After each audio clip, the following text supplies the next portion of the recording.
So good evening, everyone. My name's Uri. I'm the Educational Events Coordinator for the Oxford Psychedelic Society, and it's my pleasure to be hosting Dr. Andy Letcher for his talk tonight, which is titled, One Side Will Make You Grow Taller, The Curious Tale of the Fly Agaric Mushroom. A little bit about Dr. Andy Letcher. So he has doctorates in ecology from the University of Oxford and the study of religion from King Alfred's College, Winchester.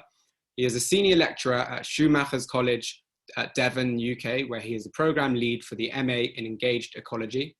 His research interests focus on the contemporary use of psychedelics, with a particular interest in discourses by which people frame their experiences and by which those experiences become meaningful.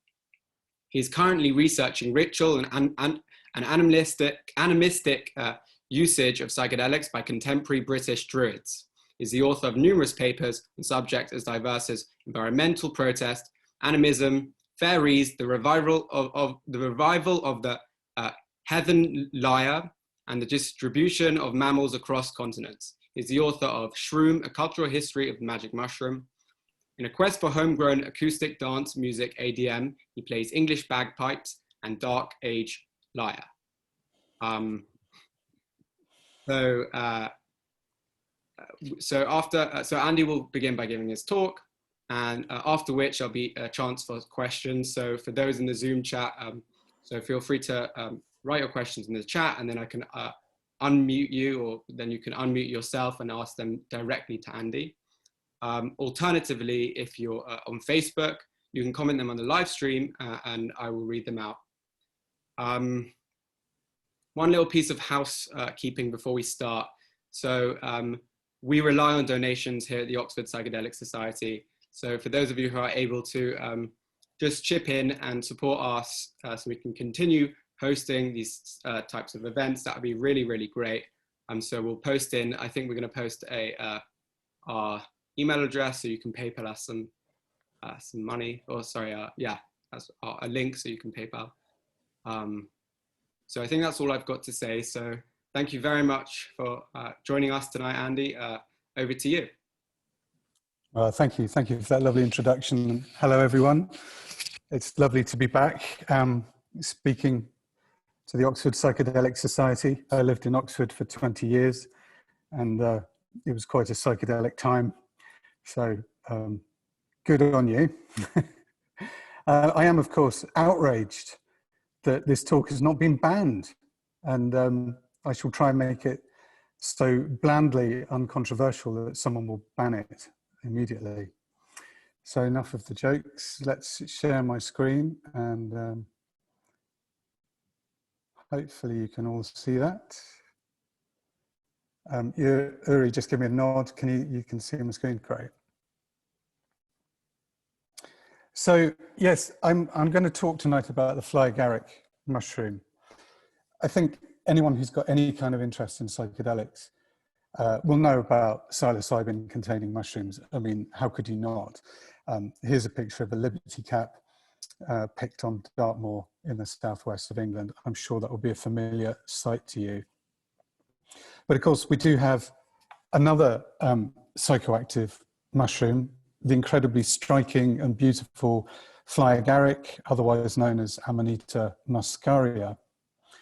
And the interesting thing about the Fly Agaric is it's incredibly difficult to find people who take it, or who take it regularly, or who use it a lot. They're there, but it's very underground. And it's not illegal in Britain. But despite the fact that hardly anyone uses it, it attracts all kinds of myths and stories to it. It's almost as though it has a power to enchant us. And that's what I want to look at in this talk, really. I'm going to talk a little bit about the chemistry and why it's psychoactive and what it does. But really, I want to tell the story of how it was discovered by the West and how that story has inspired all kinds of myths and folklore, not all of which I'm afraid are true. Oh, my slide is not advancing, that's weird. Hold on 1 second. Why is that not working? There we go. So it's one of the most iconic fungi that we have in the British Isles. Sorry, you're not currently sharing your screen at the moment. How weird.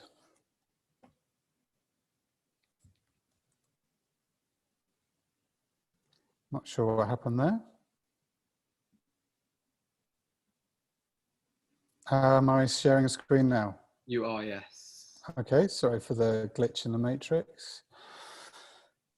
So this is just a card that someone sent me the other day with some very iconic British fungi, and of course the Fly Agaric is amongst them. But of course it appears with great frequency from the 19th century onwards in children's literature as the ultimate symbol of enchantment, of the other world, of fairy tale, of fairyland. I don't know, I'm afraid, the provenance of this picture. I just found it on Google image search. But look, here's the cover of the Gruffalo, that amazing kids story that I've read 1,000,000 times to my children. But look, right down here at the bottom of this birch tree, Fly Agaric mushrooms. Of course, why wouldn't they be there? But this picture is interesting because it's got some mycological truth to it. The Fly Agaric is a mycorrhizal fungi. That means it grows in association with certain other plants, birch trees being one of its principal host species. So it has this symbiotic relationship with trees. And there's a lot more that could be said about mycorrhizal fungi, but that's a rabbit hole I don't want to go down. As I mentioned already, it's legal in Britain, but its legal status varies according to country. I just grabbed this off Wikipedia. Do please check the legal status of this mushroom where you live. And of course, aside from any dangers you may encounter by being arrested for possession of this mushroom in whatever country it's illegal in, it is related to two of the most deadly poisonous mushroom species, the death cap Amanita phalloides and the destroying angel. I grabbed this, this poster again off a Google image search. In America, the destroying angel is a name for a species of mushroom called the Amanita bisporigera. Not sure I pronounced that correct. In Europe, the destroying angel refers to Amanita virosa. Either way, you don't want to be eating these mushrooms. The death cap has this awful, it kills you in such a horrible way. You get immediately sick and you get diarrhea, and then it clears up and you say, oh, that's all right, I've survived, I'm okay. And then 3 days later, I think your liver fails because it's just working away in the background, dissolving your liver or your kidneys. But anyway, it's thoroughly unpleasant. So I always hesitate to say of a mushroom, it can't be confused with anything else, because that's asking for trouble. Before you pick any mushroom and consume it, you have to be 200% certain you know what it is. And often the best way, the only way to be sure, is to look at microscopic structures such as spore color, spore size, spore shape. So you might need a microscope. Anyway, warning over. The Fly Agaric has traditional uses. In Japan, I have read that it has been used as a food, and it's prepared in such a way as to destroy all the psychoactive and toxic compounds. You can basically boil it repeatedly in water and discard the water, and eventually you're left with something you can eat. It gets its name from the fact that it has traditionally been used as a fly killer. And there are many recipes for this, but the mushroom was traditionally, this is the most common recipe, was broken up and left in milk, and then flies would be attracted to it, and then they would be poisoned and died. I found a fairly recent paper where someone has researched all these recipes and tested them, peer-reviewed paper. It's used externally as the medicine for rheumatism, joint pain. The mushrooms are steeped in vodka, and then the vodka is applied to the sore part of the body. And I actually know a contemporary user of Fly Agaric in Britain who's used it for a very similar purpose. And of course, it is psychoactive. So the Fly Agaric has a number of active alkaloids within it. It actually, one of the reasons why it's so unpredictable is that it contains many different alkaloids, and the concentration of alkaloids is not consistent. So with a Liberty cap, on average, Liberty caps contain, I think, I'm doing this from memory, 1% psilocybin. So you can guarantee that if you pick and consume 20 Liberty caps anywhere in the country, they will have the same kind of effect on you. The same is not necessarily true of a Fly Agaric, which can, the active ingredients can vary wildly. There are 4 principal psychoactive compounds. One is muscarin. Here it is. Here's a picture of it. It's not very pleasant. You don't really want to be consuming muscarin. It makes you salivate. It makes you sweat. It makes you nauseous. Not very pleasant. But it typically occurs in very small doses. Then there's muscazone, about which not an awful lot is known. But the 2 that are most interesting are Ebitinic Acid here. I'm hoping you can see my cursor, Ebitinic Acid, and muscimol. And I am now approaching the limits of my chemistry, but Ebitinic Acid is decarboxylated into muscimol. And yeah, I'll say more about that in a moment. Very good paper out last year looking at exactly the toxicological and pharmacological profile of Amanita muscaria. Do check it out. So here's Ebitinic Acid, and here's its chemical name. I won't embarrass myself by trying to read that out because I've no idea what that actually means. But I can tell you that it's an agonist of NMDA glutamate receptors. So it has a stimulating effect on the nervous system. And there have been various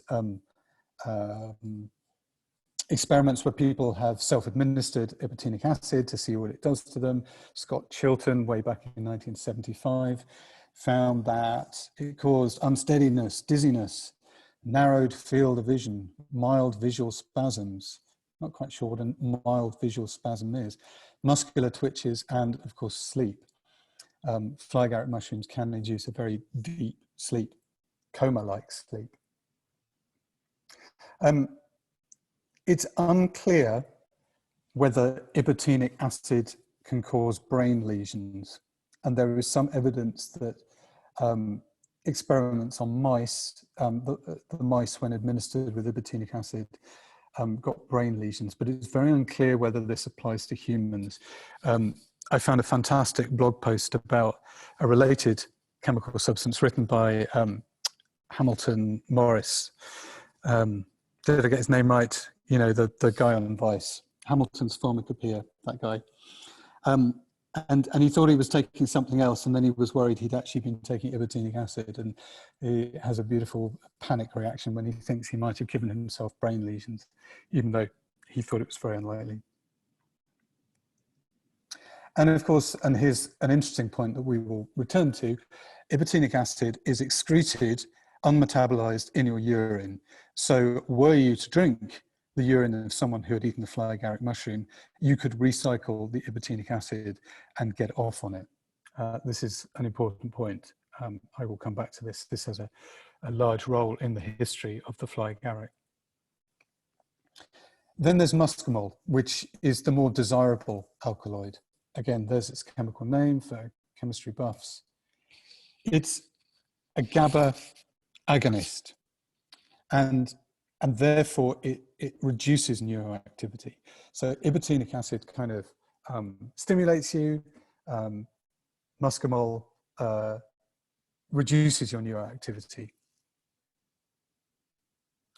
And it's thought that muscimol is largely responsible for the psychoactivity, and it's responsible for changes in perception, visual disturbance, loss of equilibrium, muscle twitching. These are all classic sort of scientific descriptions of the effects of a substance upon someone else. And I'm actually far more interested in the subjective phenomenological experiences of psychoactive compounds. So I will return to that. I just wanted to raise that point. You know, I've started off with the science, but this doesn't really tell you anything, doesn't really tell you anything about what it's like to consume Fly Agaric. So we have psilocybin mushrooms, with which I'm sure we're all familiar, and the Fly Agaric mushroom. They're not remotely similar. They don't really belong in the same category at all. I don't even use the word psychedelic to describe the Fly Agaric mushroom. It's psychoactive for sure, but it doesn't work on the serotonin 5-HT2A receptors in the brain. It's a completely different beast. So I just wanted to stress that. Okay, that's enough science. Let's get on to the story of how the Fly Agaric was kind of discovered by the West. And you might immediately wonder whether there's an ancient and venerable history of people using Fly Agarics in Britain or in Europe. Well, we'll come on to this, but there's an absence of evidence. For myself, now I think that when Britain and Europe was largely forested, so we're talking in the Paleolithic, before the Neolithic agricultural revolution and the deforestation of Europe, Fly Agaric would have been common. It would have been, because of its mycorrhizal association with trees and birch trees, it would have been common. And the idea that Paleolithic cultures didn't know about it, I think, is now unlikely, but there's no evidence, no direct, incontrovertible evidence, I should say. So in the 17th and 18th century, Western European travelers crossed the Ural Mountains into the region that we now call Siberia. And what they found was cultures that were basically First Nation cultures, living in what has been described as a Stone Age lifestyle, but I think that's potentially a derogatory term. But certainly, can you imagine in the 17th and 18th century, European civilization meeting these First Nation people? It was a clash of cultures. And this was the great expansion of the Russian Empire eastwards, the start of it. And one of the phenomena that these travelers encountered is what we now call shamanism. Shamanism is a deeply problematic term. The term itself comes from a Tungus word, saman, and it refers to some kind of the role of a local healer, someone whose job it was to interact with the world of spirits, to mediate between humans and the world of spirits for the benefits of humans. But what the Western travelers did is they took that term, they brought it back to Europe, and then that term has been applied around the world to any practices that we in the West believe are similar. It's all bound up with our notions of cultural evolution and primitivism. So yes, absolutely, there were shamans in Siberia. Other tribes had other names for people who perform similar functions, Bo, Cam, that kind of thing. Just as in Mazatec, Mexico, they didn't call themselves shamans, they called themselves curanderos. So there were shamans in Siberia, but shamanism is a Western construct. And Western scholars have debated long and hard about what shamanism is and what shamans were. And here's just some of the theories. They were madmen and women. They were just actually people who were insane.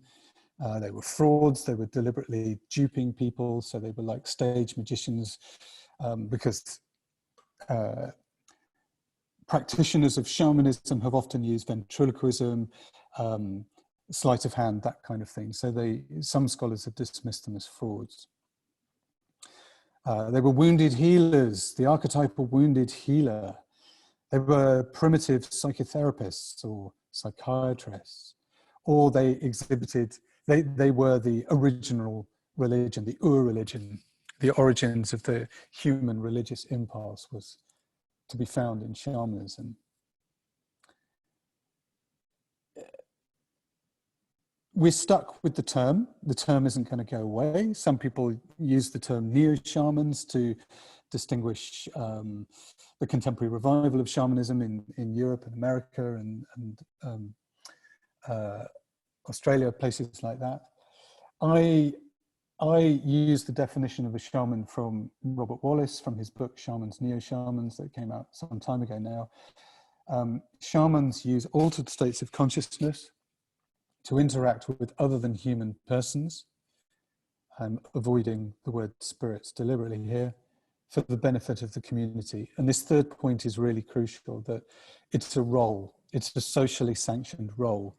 So you need that for there to be shamanism, just as a doctor is a socially sanctioned role in Western European culture.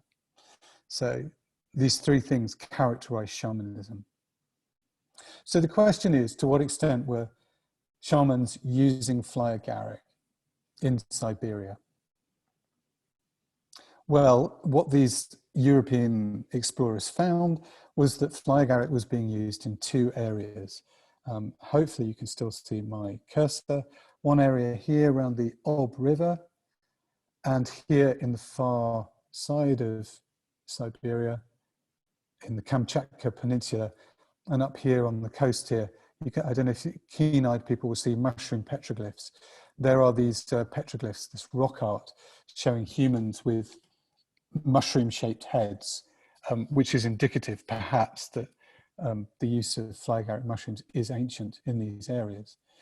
But it must be stressed that the region that we call Siberia, you don't get an idea of it from this map.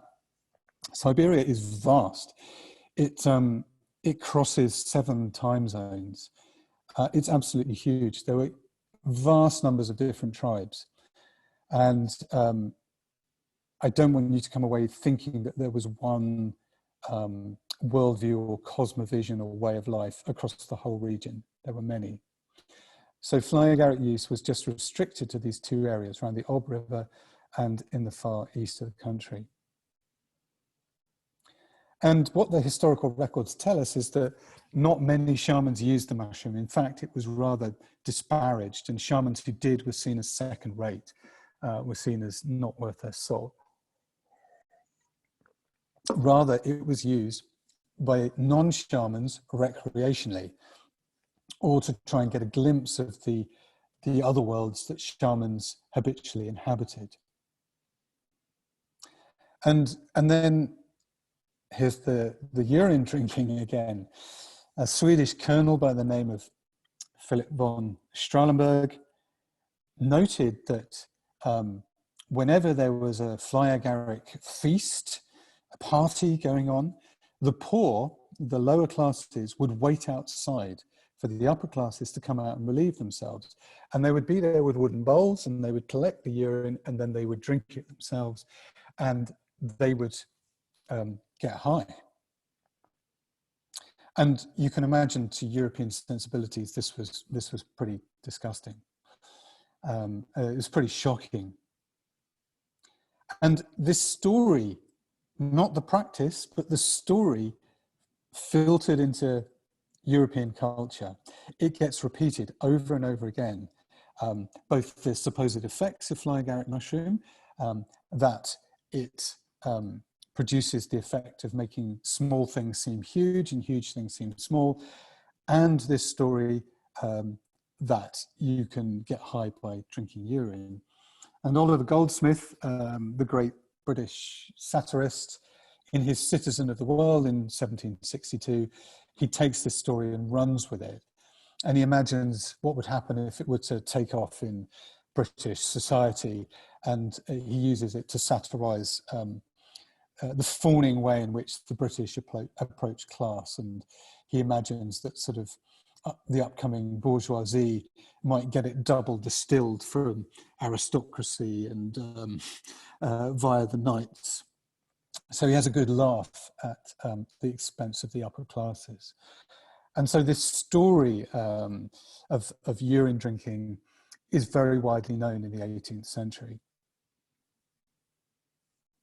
So here's our first myth. Lewis Carroll, the great writer of Alice, the Alice stories, Alice's Adventures in Wonderland and Through the Looking Glass, that he was on mushrooms. You will, of course, be familiar with the story in Alice in Wonderland where she meets a hooker smoking caterpillar up on this mushroom. And he's really rude to her, like all the characters are in Wonderland. And at this point, she's been shrunk to the size of a mouse.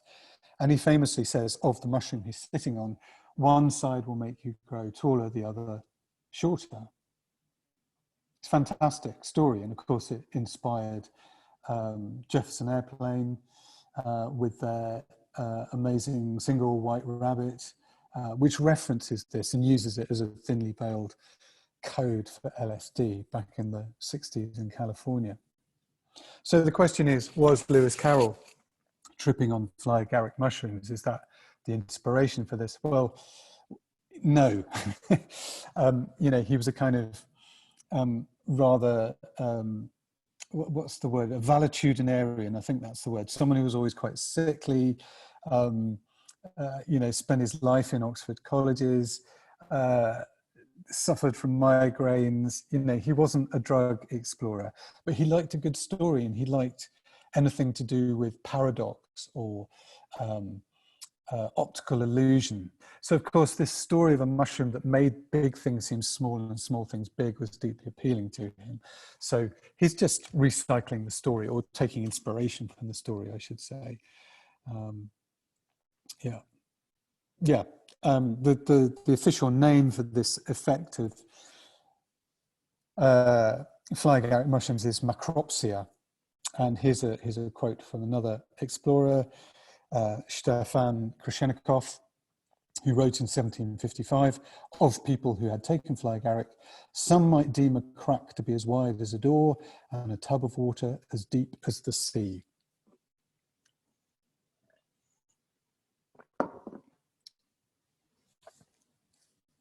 So, myth number 2. Siberian shamans drank reindeer piss to get high. Well, when I wrote my book, Shroom, gosh, 15 years ago, I just thought this was ridiculous. How on earth are you going to collect urine from a reindeer? It struck me as an impossible task. It is on record that reindeer will drink human urine. They lap it up from the snow, I think because it perhaps contains essential minerals that they need on their meager diet of lichens during the winter. It's also a fact that reindeer enjoy eating Fly Agaric, and they will seek them out, and they do seem to get high on them. And it's possible that humans learnt about the fact that you could recycle Fly Agaric by drinking urine by watching the behavior of reindeer. But I was convinced, you know, you can't collect reindeer piss, this is ridiculous. And then, independently, I've met 2 people who have drunk reindeer piss. And they've both done it with the Sami. So not in Siberia, the Sami are the indigenous people in Scandinavia. This is an old picture of the Sami, but my anecdotes are contemporary. I met, you know how you get at Christmas fairs, you get people with reindeers and the children come and stroke them. Well, I met a reindeer keeper in Britain, and he'd been out to see the Sami and learn about their culture. And he explained how one evening they strapped a bucket to a reindeer, which had been corralled. They fed it Fly Agaric mushrooms, they collected the urine, they boiled it down until it was a thick, gloopy substance, and they just drank it down. He said it was disgusting, but he got high as a kite, and that's a quote. He was high as a kite. And he didn't strike me as someone who'd ever taken any kind of illegal substance. And another person I've met has also corroborated that story. So yes, that is true. That is a myth that it's true. Well, it's the truth to it is that some indigenous people in the Arctic Circle get high by drinking reindeer piss. Whether shamans do is another matter. Okay, here's the big one. Now, I might be about to ruin your Christmas, or maybe your evening. Here's the big myth, right? And this gets wheeled out every year, you know, the kind of hip news websites, you know, like Vice and what have you, repeat this story, that Santa Claus is actually a Fly Agaric shaman. I mean, look at him. He's dressed in red and white.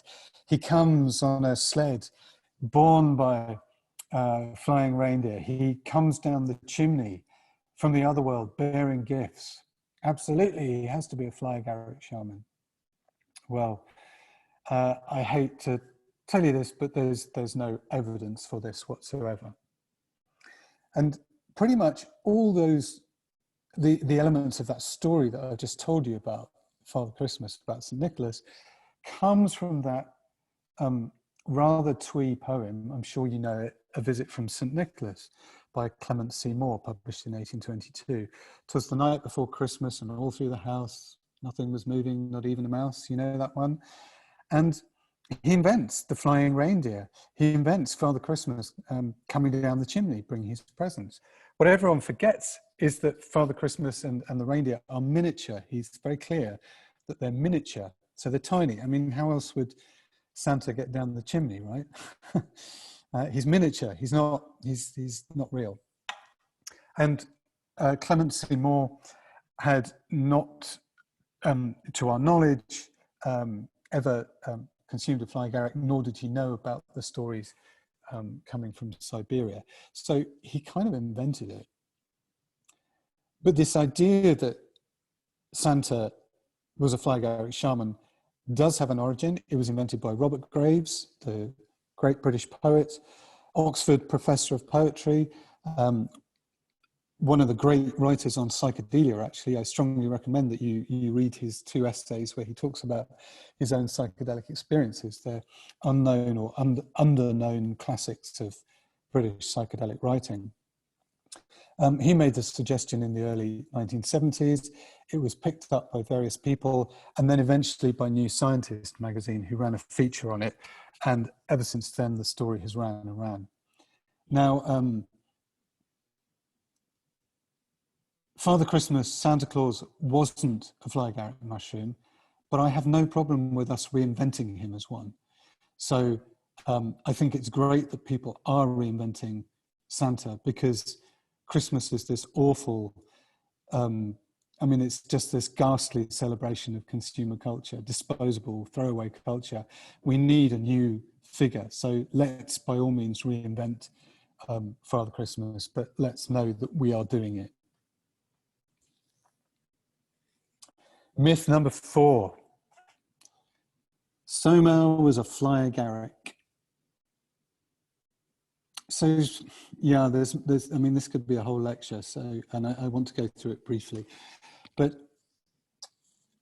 in Hinduism, the Rig Veda is one of the earliest great texts of Hinduism. And it was written, its date is not clear, but at the very latest, around 1200 before the Common Era. So it's old, it's ancient. And it contains a lot of praise poems to gods like Indra and Agni, but also this deity called Soma. And these extraordinary passages of praise to Soma. But also it contains what seem to be instructions for the preparation of Soma. So Soma appears to be a deity, but Soma also seems to be something that might be consumed. And in 1968, the year I was born, so 52 years ago, Robert Gordon Wasson, who I'm sure you know, played a very large role in the discovery of the Mexican psilocybin mushrooms, he put forward the thesis that Soma had been the Fly Agaric mushroom. He is just an example of some praise poetry to Soma from the Rig Veda. Like impetuous winds, the drinks have lifted me up. Have I not drunk Soma? In my vastness, I surpass the sky and this vast earth. Have I not drunk Soma? I am huge, huge, flying to the cloud. Have I not drunk Soma? Wow, amazing stuff. So Watson's argument went something like this. He said that the Rig Veda gave descriptions of Soma, that there are passages which he said are literal descriptions of the Fly Agaric mushroom. Its instructions for how to prepare it are that Soma must be dried, crushed, soaked in water, filtered through lamb's wool, mixed with milk, and then consumed. And this, he thought, was the way to prepare Fly Agaric mushroom. I should say that when Fly Agaric mushrooms dry, Ebitinic acid is decarboxylated into muscaria. And in fact, contemporary users of Fly Agaric mushrooms say you have to dry them to do exactly that. So it's not unreasonable what he's saying. You know, it's a definite reading that should be taken seriously. The problem is, in the absence of corroborating evidence, there are a vast number of other contenders for what Soma might be. The most famous is, oh, my brain's gone blank. It's a harmaline containing plant. Harmaline, as you'll know, is one of the ingredients of ayahuasca. Pergamon something. It's on the tip of my brain. It will come back. Other people have suggested cannabis. Terence McKenna suggested psilocybin mushrooms. He said that the effect of Fly Agaric was so disappointing it couldn't possibly have generated that kind of poetry. Of course, everyone who puts forward a contender, a psychedelic contender, is forgetting the fact that there may not have been anything psychoactive at all. Just think of, say, American charismatic Christianity, where people have all sorts of altered states of consciousness with no substance intake whatsoever. People can transform their consciousness in a remarkable number of ways without the use of psychedelic drugs.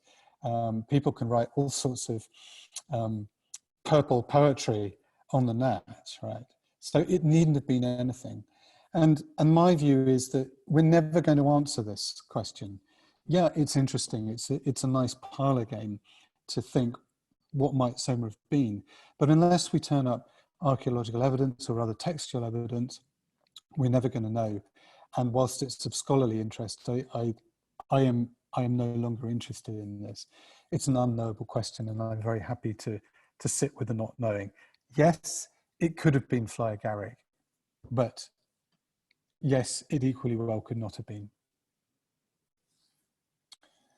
The next myth is that Jesus was a mushroom. Oh my God, right. Well, this idea was first put forward in the 1970s by a scholar of religion, John M. Allegro, in his famous book, The Sacred Mushroom and the Cross. And he argued that Christianity had begun as a Fly Agaric cult, and that this had been repressed and ultimately forgotten, and its true origins needed to be known. This caused a major stir, major scandal in the 1970s, and Allegro was eventually discredited, and things did not end well for him. He thought he was putting forward a very serious argument based on philology, but in the absence of corroborating textual evidence, not least, where on earth would the Fly Agaric be growing in the biblical landscape? It's a semi-arid desert landscape, not somewhere where Fly Agaric grows. It doesn't make a whole lot of ecological sense, right? So some people are still persuaded by this, but it's very unlikely. And it's very unlikely because Christianity was a literate culture, even from the early days. So we know an awful lot about Christianity. And Christianity has always been very sensitive to heresy.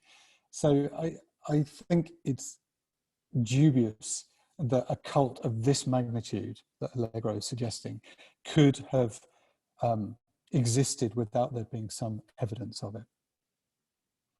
Well, people say, what about frescoes like the one in the Planquerot Chapel down in France? There it is, look, there's Adam and Eve next to the tree of life, but the tree of life, look, it's a Fly Agaric mushroom. Well, even Gordon Wasson, who was very keen to find the Fly Agaric in all sorts of places, dismissed this. And if you do a little bit of history of art, you'll realize that this is just a stylized depiction of a tree.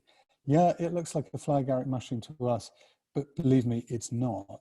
Convincing as it looks, it's not. And all you need to do is some comparative art history. Yeah, pareidolia is when we see faces and things, and we can't build a history just by looking at that and going, yeah, that's a Fly Agaric mushroom. We need to triangulate. We need evidence that will triangulate this. So apophenia is when you start making unwarranted connections. We can't use apophenia as historiography. So here's my golden rules. If you're looking to kind of search for Fly Agarics or any kind of mushrooms in the distant past, here are my rules. Not everything that looks like a mushroom is a mushroom. Exhibit A, a road sign in America. It looks like a mushroom. It's not a mushroom. It's telling you that the road is wiggling. I took this at the Telluride Mushroom Festival, but it's still not a mushroom. That icon looks to us like a mushroom, but my wife pointed this out to me because she's an artist. She said it doesn't actually look anything like a mushroom. It's just an agreed representation, something like that. If you or I were to draw a magic mushroom, we'd draw something looking like that. But it's not. Just because it's a mushroom doesn't mean it was a psychoactive mushroom. So you might genuinely find an ancient piece of rock art that is a mushroom, doesn't mean it's psychoactive. And just because it was psychoactive doesn't mean that it was being consumed for its psychoactive principles. We have very clear categories of, we're now doing religion, we're now doing music, we're now doing medicine, we're now doing recreational drug use. But those categories are not clear-cut in other cultures. So just because people are using it doesn't mean that they're doing it in the same way that we are, doesn't mean that they're doing it to experience ego dissolution or whatever. We need corroborative evidence. So that's my shtick. Okay, I just want to close really by talking about contemporary use. And there have been a variety of expeditions going to Siberia to see if people are still using them. And yes, it seems that they were, or at least up until the 2000s. So in the 1980s, an Estonian anthropologist called Marit Saar spent time amongst the Khanty of Western Siberia and found that they were using Fly Agaric mushrooms in all the ways that the earlier literature had been describing. In the 1990s, a group of American mycologists, so not anthropologists, and that's significant, traveled to the Kamchatka Peninsula, and they met this extraordinary woman, Tatiana Urkachan, who, despite her vivid Fly Agaric appearance, said she didn't consume the mushroom. She didn't need to. She was too powerful a shaman to need the mushroom, although she knew the mushroom spirit. And interestingly, she said that one of the party had offended the spirit of the mushroom and that they would not be able to leave safely unless they made things good with the mushroom. And it turns out that one of them, as soon as they got off the airplane, had found a red mushroom that wasn't a Fly Agaric. And he'd put tufts of cotton wool on this mushroom as a joke and gone, hey, look, guys, it's a Fly Agaric mushroom. And apparently, so the story goes, this had caused the Fly Agaric spirit offense, and this was a problem. And if you do any kind of study, or if you read any anthropology of First Nation people, hunter-gatherers, offense of the other than human world is a very important factor. It's very easy to offend the world. And that's why there are all these taboos about the way you hunt, the way you treat animals after you've killed them, the offerings you must give, the attitudes you must adopt, the songs you must sing. So the Fly Agaric, certainly in Siberia, in Siberian cosmovision, is something that needs to be treated with respect. And then I managed to find a review paper written by Bachanova and Bronstein about their 20-year experience in Kamchatka. And again, they found that the Fly Agaric was being used in all the traditional ways that I've outlined. So yes, their paper is called Amanita Muscaria in Everyday Life, Beliefs, Rituals and Art of the Peoples of the North. It's in Russian, so I was reliant on Google Translate, which was a bit hit and miss. Yeah, I've already mentioned that contemporary use is animist. The mushroom can be offended. People take it for strength, for courage. There's an account of a young teenager who was very shy and was given Fly Agaric to give them strength and courage. Can be used for visions, often to visit the dead. So people are consuming Fly Agaric mushroom in Siberia because they want to converse with their loved ones who are departed. And for parties and for dancing, for having fun. And it's said that the mushroom enjoys a party, enjoys a good revel. So I'm very interested in the contemporary use of Fly Agaric, and if you have used Fly Agaric and would be willing to talk to me in a formal interview about your experiences, I'd love to hear from you. Or if you know of anyone, please put them my way. I'm gathering first-hand accounts of mushroom experiences, and I've been doing some research on the use of psychedelics within contemporary paganism, contemporary druidry. And I was really surprised to hear that many of my informants had been using Fly Agaric. And here's just one testimony from one of my informants. I never got a clear answer about what to expect from it.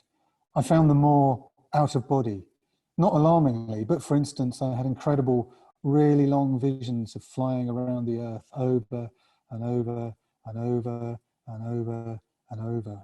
We were far less attached to our bodies. Here's another one. I've not had the same profound spiritual experiences that I've had with Liberty Caps. That's largely because I've been rather cautious about the dosages. It's much more like being drunk. It's that drunken feeling, that wobbliness and being away. That's the GABA agonism working right there. There's definitely sort of that same nature connectedness, that feeling that you're just part of the universe, that you can feel all of the other atoms around you. So there are all sorts of people telling you how to prepare Fly Agaric online.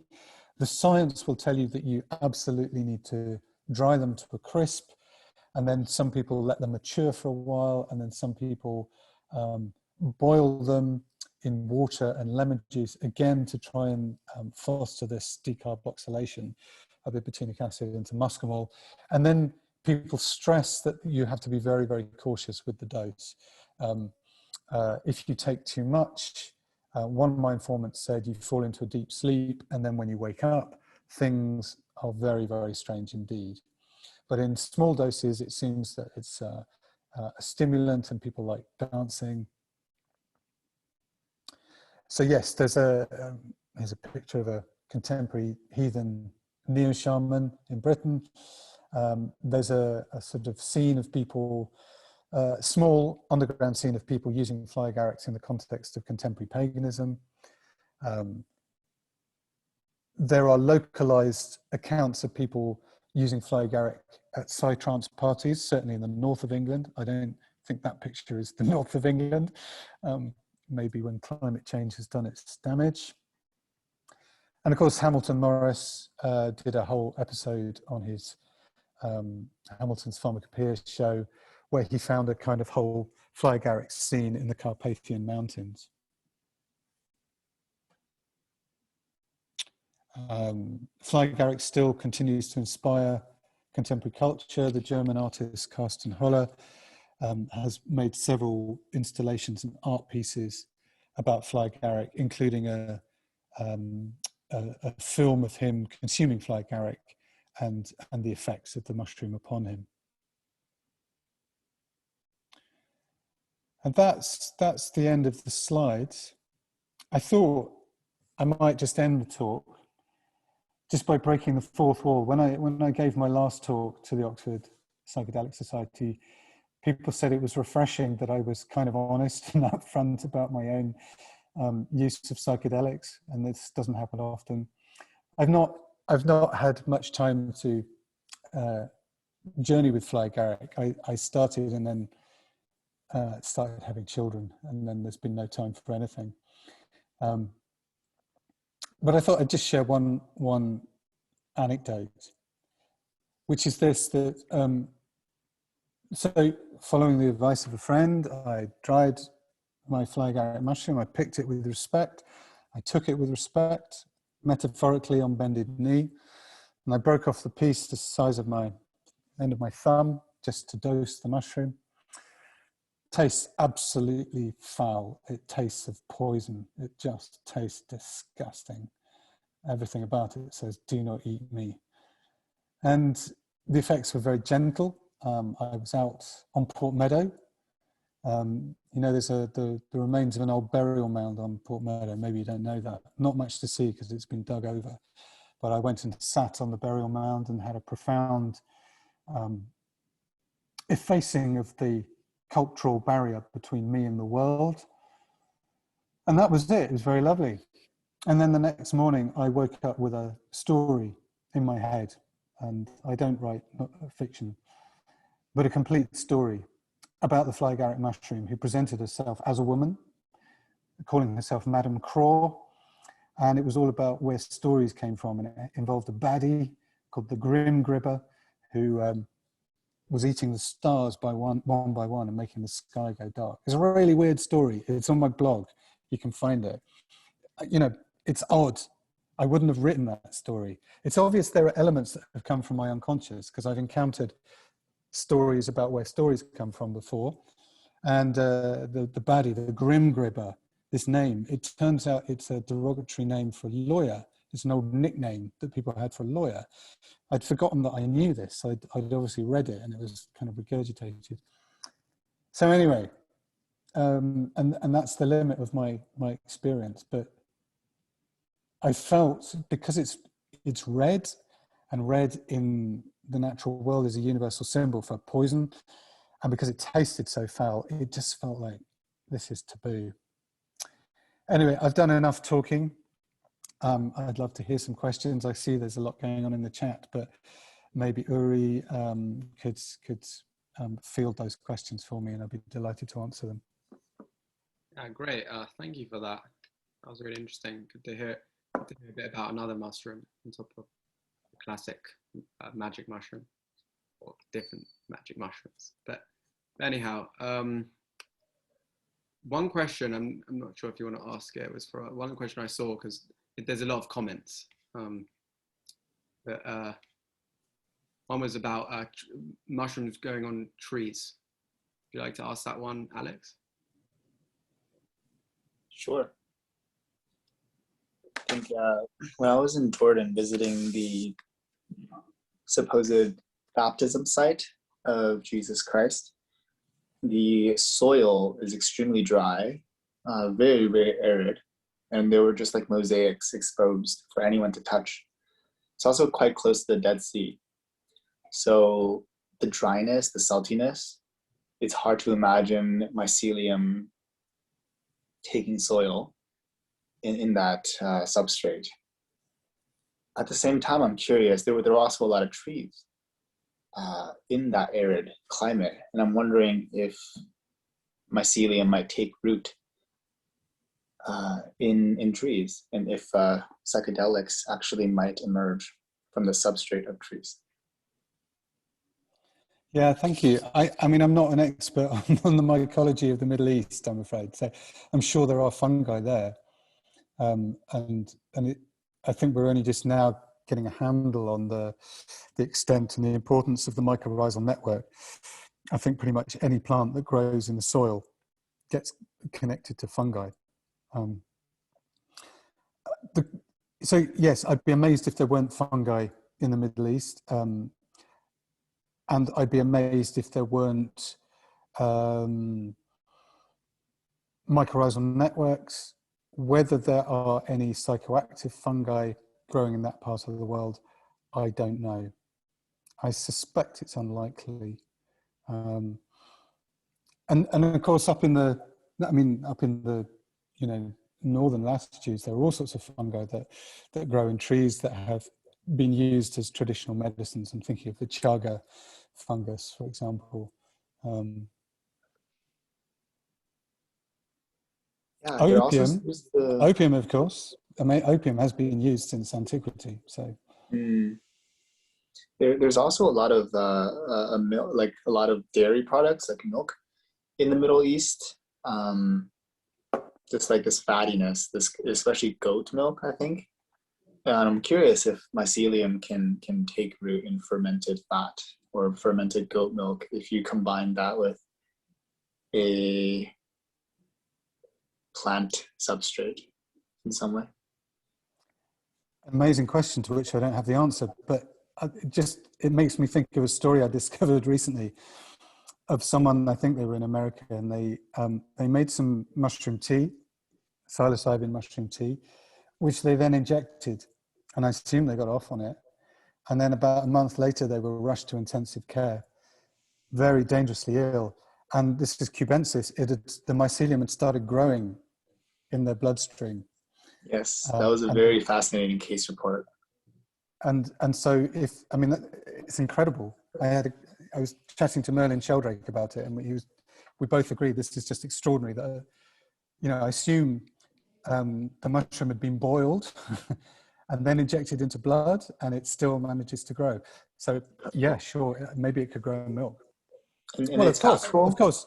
Kefir is a symbiont of yeast and bacteria that is used to ferment milk, and I believe it's found in the Caucasus. It originates in the Caucasus. So yeah, absolutely, fungi can grow milk. Wow, that just opens a whole new world of possibility, because milk has traditionally been used to supplant diet, where nutrition is scarce, and the fact that mycelium might beget in blood and in the milky substrate. Yeah, that just for me, at least in my head right now, that just opens like a vast expanse of possibility. And I'm curious if the mycelium in the blood report is actually factual. Has it been verified that it's actually mycelium? And is it exaggerated, or is it plain in level? I don't have the news report in front of me, but I'm pretty certain it was factual. Yeah, it was a pretty official report, and I did take a look at it. I'm just curious because I don't have the verification of those who've actually seen it. All I know is that the poor chap was treated with some heavy-duty fungicide. So. And that helped? He was cured, or he was? Now that I don't know. I think so, but whether they had lasting organ damage, I don't know. Don't try that at home, folks. Seems dangerous. Thank you for that, Alex. Daryl Bickler is putting his hand up. Just before you ask a question, just want to remind everyone on the live chat too, on the Facebook live stream too, that I'm keeping an eye on it. So for those who want to ask questions, go ahead and I'll read them from the chat. So yeah, Daryl. Hi, thanks very much. Really enjoy Andy's talks, particularly breaking convention ones. Of tremendous insights there. I hope nobody will take offense at me sort of doing my little thing here for a minute, that he mentioned it was a shame he hadn't been banned from the Oxford Union, and I'm sure he's referring to Julian Vane's banned talk. And the pamphlet that was produced, I have a copy of it, and it's very interesting how he talks about the status of drugs. And I know this isn't the subject of Andy's talk today. You know, it's very much about the substance of the Fly Agaric and the culture of it. And to sort of drift into a legal semantic discussion, it might seem a bit of a diversion to many, but I do insist on saying it because as a lawyer, I do have a huge problem with the idea that fungi can be legal or illegal that was said earlier on. And this is a point that Julian has reiterated in his banned talk, as I'm sure most of you would have read, being at the Oxford Union. And I would just offer this as a positive sort of contribution, not a harsh criticism of Andy. I've got far too much respect for his knowledge for that. But I just want him to get this extra little feather in his cap of not referring to the status of any drug or substance as being legal or illegal, because this is a transferred epithet. It's a figure of speech. And whilst it doesn't pose problems in everyday language, a bit like the disabled toilet isn't really disabled, it's for a disabled person. But when we do that with legality, we kind of cut ourselves out of the equation of the very words that make the law. And sort of law and legal principles are made of words, exactly words. There's nothing more and nothing less than the words. The words are the very design, bricks and mortar of it. And when we use a transferred epithet to describe the legality of fungi, we cut ourselves out of the equation of potential regulation, of agency, of the humanizing intimacy of the whole thing, of taking in a molecule and becoming part of it, and it becoming part of you. It's a very intimate thing. And the law is a very, very important thing in terms of that the words are supercharged. They really do affect our social reality and our biochemical reality. And therefore, I would just ask to reflect upon this very common shortcut of language to keep describing drugs as legal or illegal. And I know there's some of that on your own website from the senior gentleman there, and I've complained about it because I do think it's very important. And it may take some time for people to reflect upon that before they realize that I'm not being pedantic, but I'm actually saying something a little bit more profound than people realize at first. It is, in philosophical terms, a category error to refer to Amanita or any other fungi as having a legal status or an illegal status. It's a false binary. And I'll leave it at that because I know you're not here to hear me give a law lecture. But thanks for allowing me to make that point. Thank you for the clarification. Do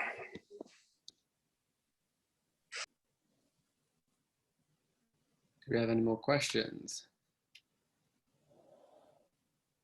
I have a question. Have you found that Amanita muscaria or Fly Agaric mushrooms have been found to be good therapeutically? I'm not sure people are taking them therapeutically.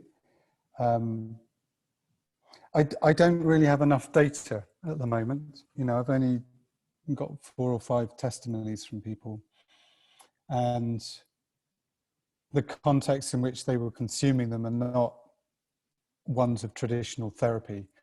They're either doing it to dance, or they're doing it in a context of seasonal ritual or shamanistic ritual, and trying to connect with something other than themselves. So it doesn't come. So this is one of the interesting questions about contemporary use of psilocybin, about how a dominant discourse, if you like, a way of thinking about it, is the therapeutic model, that it is done for therapy. Whereas the Fly Agaric, that doesn't seem to be the language that people are using, certainly not amongst my informants. But as I say, I don't really have enough informants yet to to make a judgment. I don't think it lends itself to therapeutic insight. I think it's too unpredictable, and I think it's too capricious, and I think it's too weird. So this experience of high doses, which I've not had, but I've had it recounted to me, of falling into a deep sleep about which you may remember nothing. And then one informant just said, and then everything is really odd. It's like you've woken up in a really strange thing, a strange space, a strange, and yet it feels really normal. That's how it's been described to me. And I think it's that sense of macropsia, the whole world appears topsy-turvy and other. That doesn't strike me as a therapeutic space. It doesn't seem to bring up the autobiographical memories and traumas that psilocybin does. Thank you for that. Ken has a question. Hi, good evening, Andy again. Ken? Hi. Yeah, you mentioned that Fly Agaric, consume as delicacy in Japan, and also you told us your own experience of tasting it, which you found quite disgusting, but in Japan, it's known to Ebitinic acid is known to contain a lot of umami, like many times higher than like kelp or bonito flakes and stuff, and but so intense, and it can be very tasty if it's prepared properly, because like porcini mushroom, no Italian people eat them raw. In Japan, like people have magic mushrooms in the miso soups, and they really enjoy it.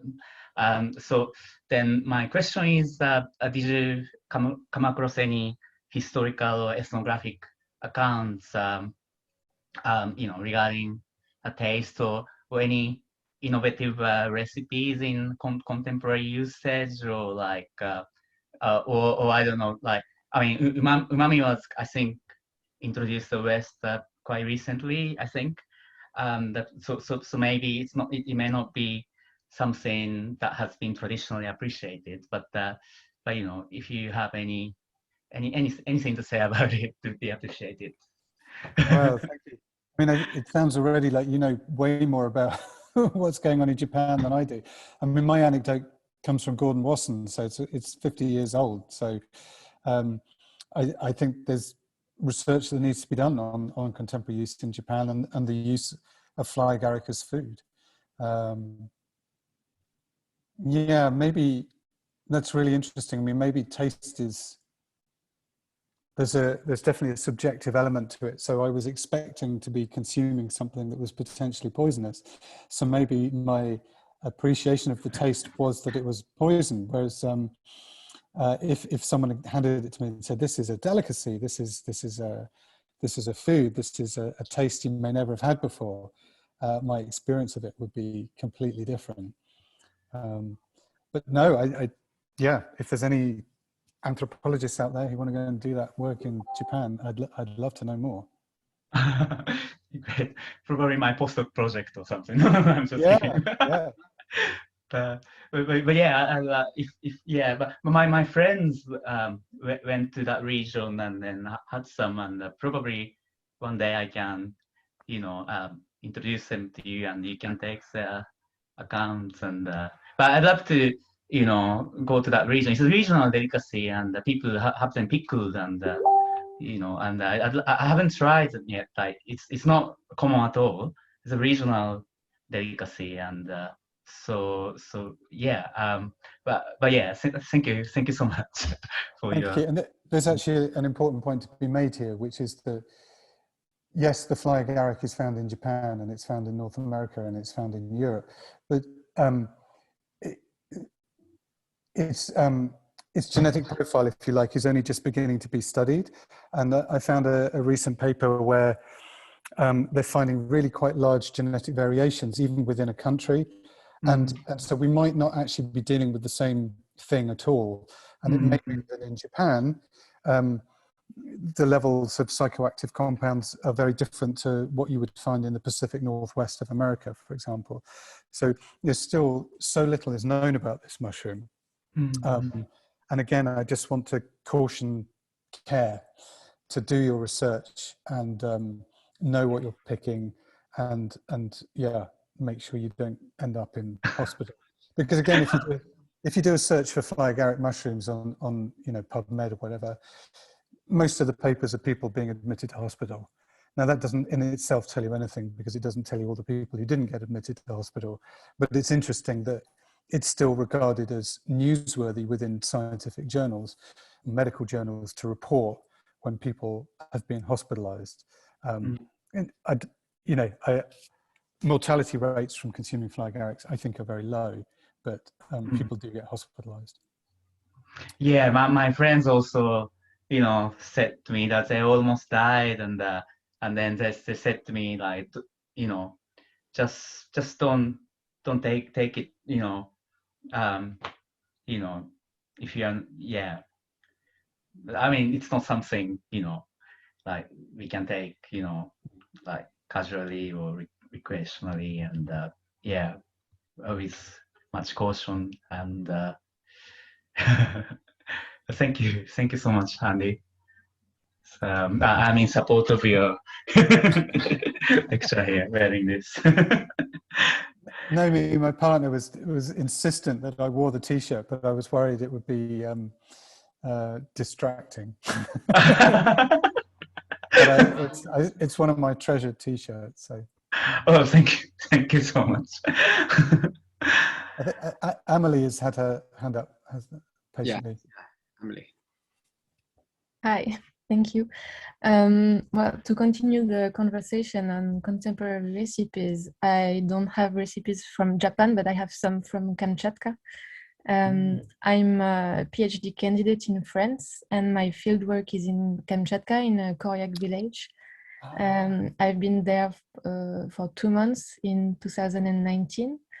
And a large part of my research is about Fly Agaric use, because it's used today. It's quite important. It's used for medicinal and hallucinogenic purposes, and there are different types of recipes. It can be dried. It can be boiled in some vegetable water with some base. I don't know the English names, but it can also be boiled in vodka. Or just put in jars with vodka and then rubbed on the body for medicinal purposes. Yeah, so there are a lot of different recipes, and I actually have a lot of questions for Andy, mainly because you said that people in Britain were using it today for joint and muscle pain, and I was wondering how they use it in Britain, because it's a very important type of use in Kamchatka. They put it in vodka, or they dry it and then they rub it on the sore parts of the body. And I was wondering if they were using it like that in Britain. Well, it's thank you, and could you? I'd love to hear more about your research and read any published work that you've done. So if you could drop me an email, I'd be absolutely delighted to hear from you. Yeah, how absolutely fascinating. So it's one anecdote from one of my informants. I was asking them how they got into using Fly Agaric, and they are a neo-shaman, so they use inner visualization. I don't know if you're familiar with, it's basically Michael Harner's techniques of traveling to lower worlds through your imagination and encountering other than human spirits in that world. And this informant had really hurt their ankle, was in a lot of pain, and went on a shamanic journey to try and find healing, and moved out into this landscape.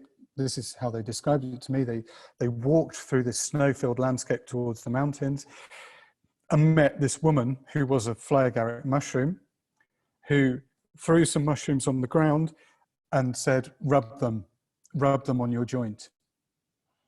And my informant did. And he said, it's not like it got better, but the pain went like that. The pain just went.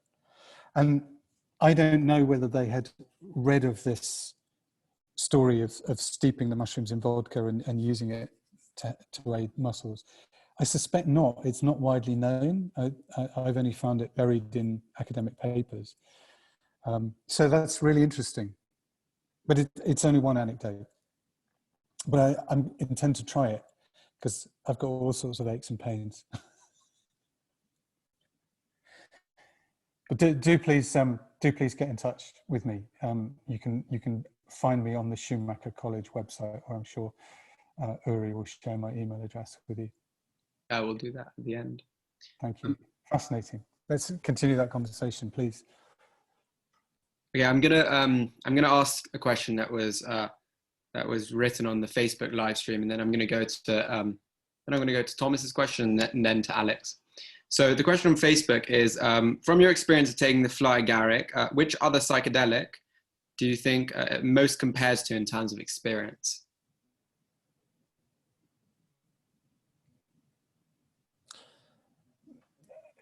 I don't know how to answer that. They're all different, you know, and it was its own thing. I'm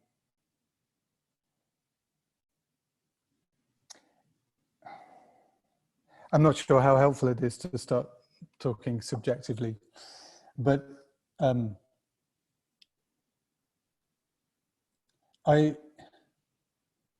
and this could easily be just cultural conditioning, my expectations, but I wanted to shamanize on Fly Agaric. I wanted a big drum, and I wanted to sing in a, you know, that overtone singing, kumi, that they do in Mongolia. I wanted to sing like that. I've never had that experience on anything else. So it had its own, it was its own character. But I'm an animist, so I tend to see things in those kind of terms as personalities. You may not. Just to tell you one more anecdote, and this comes from Dan Pinchbeck's book, Breaking Open the Head. He says that a friend of his or someone he knew took Fly Agaric for a laugh in their flat. Perhaps it was New York, I can't remember. And nothing happened. And then they walked into the kitchen to prepare some food, and there in the kitchen were 3 giant Fly Agaric mushrooms who interrogated him. And they said, "Why have you taken us?" And they said, "Well, for a laugh." And they said, "Do that again and we'll kill you." I don't know if that answers your question. Okay, let's move on to the next question, which is from Thomas. Would you like to ask it yourself, Thomas, or I can read it out? Yeah, I'll ask it. Thanks. So, as you mentioned in your talk, there's a lot of myths surrounding Fly Agaric, and it's quite a well-known in popular culture. But on the other hand, you also mentioned that it's not very widely used as a recreational drug. So I was just wondering, why is this mismatch? Like, why hasn't it taken off in a sense? Why do you think that is? If you look at psilocybin mushrooms, which were introduced to the West in the mid-1950s, so 70 years ago, in 70 years, we've learned how to cultivate them. We've identified hundreds of psilocybin-producing species. We've done clinical trials on psilocybin and therapy.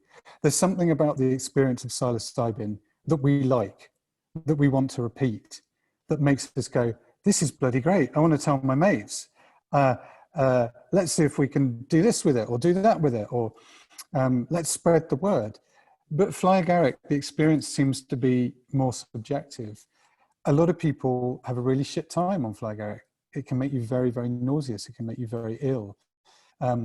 It makes the feeling is more groggy. People describe it as being a bit more like you're drunk. It can give you the sweats. It can give you shakes, muscle spasms. It's not necessarily a pleasant experience from when you compare it to psilocybin.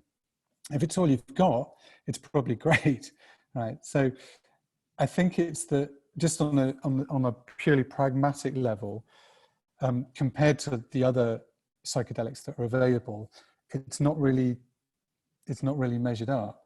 And I think if there is ever going to be a kind of Fly Agaric moment, I mean, there are historical records of people using it in the 50s and the 60s and the 70s.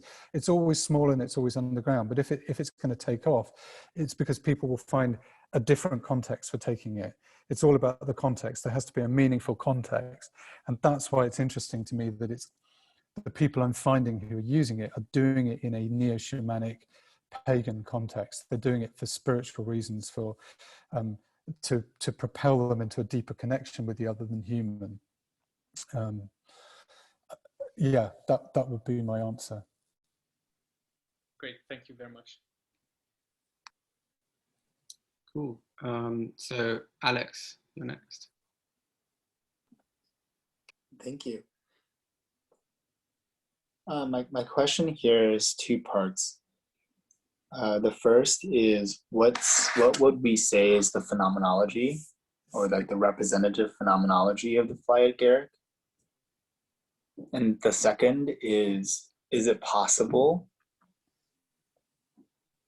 with technologies in natural language processing and GPT-3 to create a generative model or a predictive model that can predict the phenomenology of substances from the DNA sequence? It feels like a character level language model with some transformers, prima facie. Would have to think deeper into that, but it feels possible, just hard.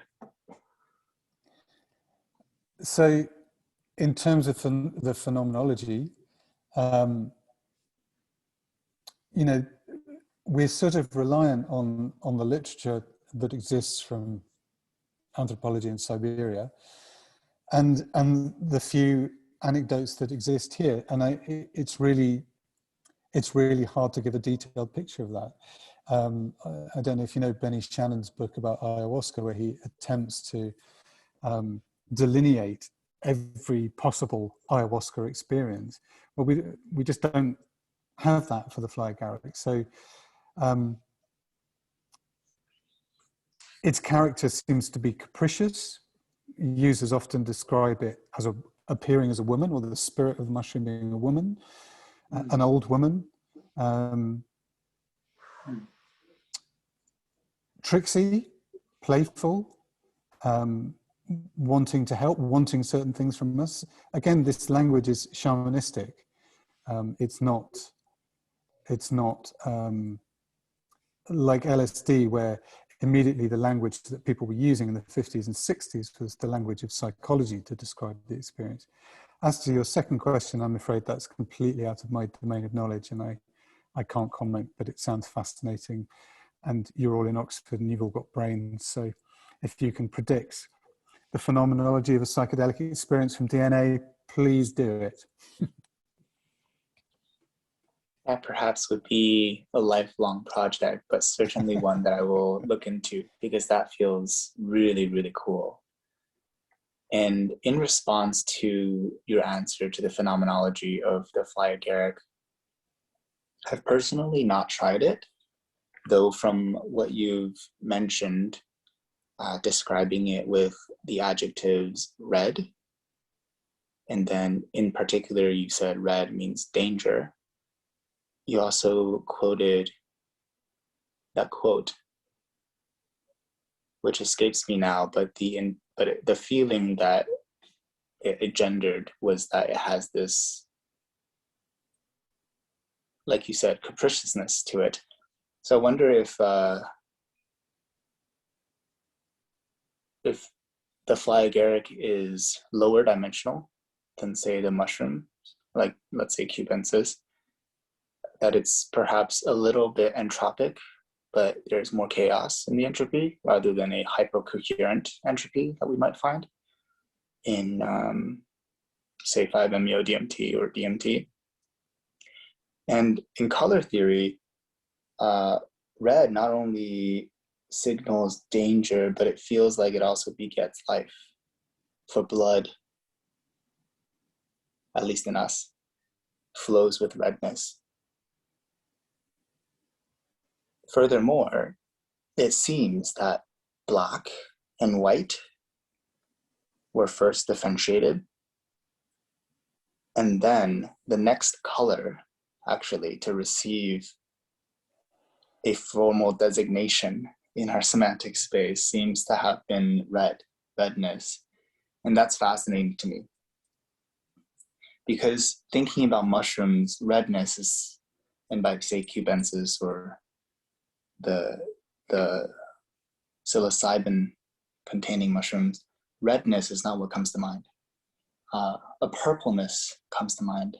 Purpleness and perhaps a brownness comes to mind. And in the Fly Agaric, from your descriptions, very much so is a redness or even a yellowness that has a little bit of purple entropy mixed in. I'm curious too, like if there's a way in the future to like use these signals to augment, you know, the base DNA sequence, which is really just a sequence of chars, with, you know, these semantic clues from color, and really use like the distributional hypothesis of computational linguistics that co-occurring language seems to be related, similar in semantic space, say through cosine similarity or something, and actually generate hallucinatory reports.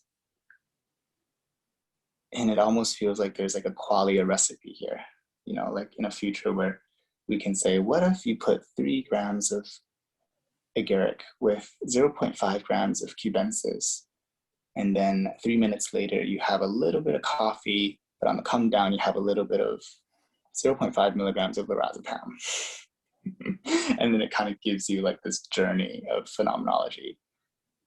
That would be incredible. Difficult too, but truly, I suppose, epic. Thank you. I think there's probably time for one more. Do you think, guys? Yeah, I'll take one more. We got any more questions?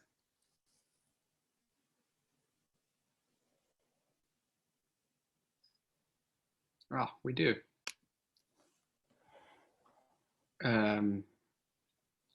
Ramsey, go ahead. I think you're muted.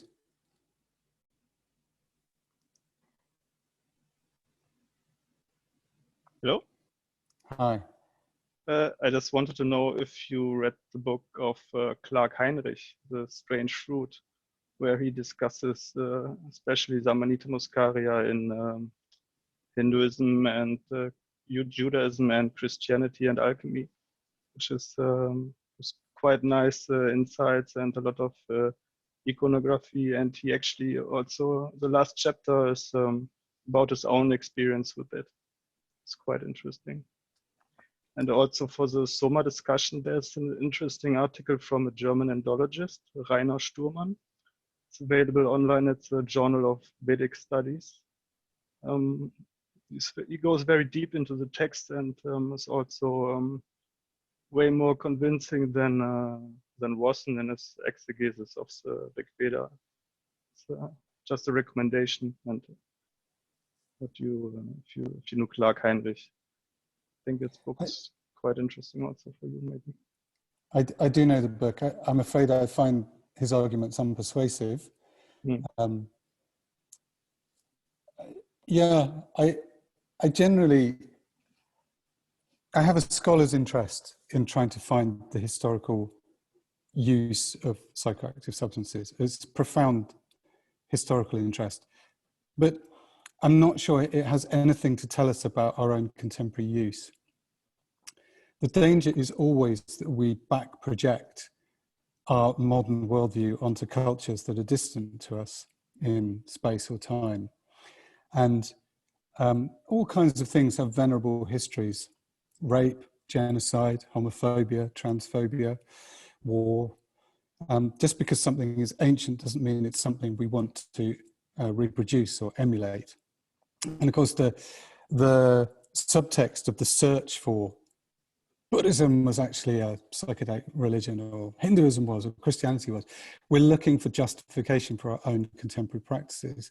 But no politician, no lawmaker in the world is going to say, oh yeah, we've discovered an unbroken tradition of mushroom use going back to Christianity, let's change the law.